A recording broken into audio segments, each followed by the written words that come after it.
अध्याय 30वां। व्यवहारिक बने। हमारे आश्रम का नाम शांति क्षेत्र प्रेमगिरी आश्रम है, जो कि करजत से थोड़ी ही दूरी पर है। जब शुरुआती दौर में आश्रम का निर्माण कार्य शुरू था, तब आश्रम में एक पूजा का आयोजन किया गया था, जिसमें हमारे परिवार के सदस्य भी आमंत्रित थे। पूजा के पश्चात हम मित्रों के लिए देर रात तक एक सत्र हुआ। सत्र के बाद दादाश्री जी ने हम सभी से कहा कि थोड़ी देर विश्राम कर लें, ताकि अगले सुबह सत्र को जारी रखा जा सके। हमारा आश्रम पहाड़ियों के बीचों बीच होने के कारण सर्दी के मौसम में रात को बहुत ठंड पड़ती है।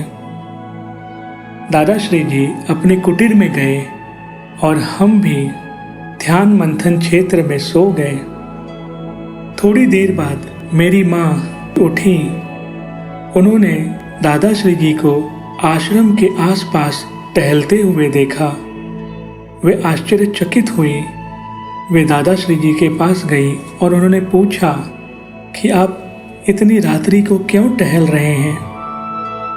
दादाश्री जी ने कहा कि मैंने देखा मेरे सारे बच्चे सुबह से कार्यक्रम में व्यस्त थे और आखिरकार उन्हें आराम करने का थोड़ा अवसर मिला है।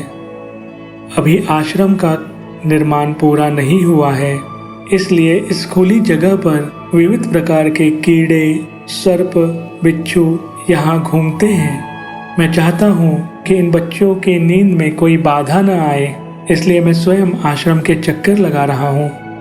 यह सुनकर मेरी माँ तुरंत मेरे पास दौड़कर आई, मुझे जगाते हुए कहा कि तुम यहाँ सोए हो और तुम्हारे दादाश्री जी आश्रम के चक्कर लगा रहे हैं, और उन्होंने सारा प्रसंग सुनाया।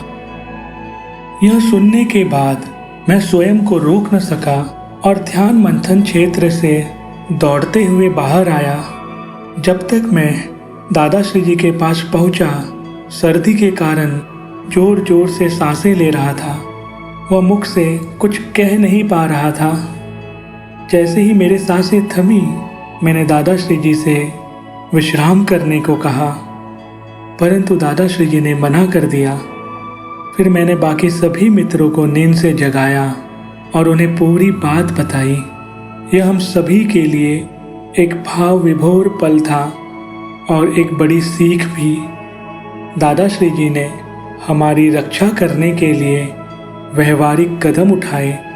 उनका हमारे प्रति असीम प्रेम और उसे व्यक्त करने के तरीके को समझना हमारे समझ से परे है। मुझे तब यह भी समझ आया कि कई बार समय की आवश्यकता के अनुसार हमें व्यवहारिक कदम उठाने पड़ते हैं। दादाश्री जी स्वयं इस संसार के व्यवहारिक तरीके अपनाते हैं और हमें भी ऐसा ही करना चाहिए। मैं दादाश्री जी के चरणों में अपनी कृतज्ञता अर्पित करता हूँ।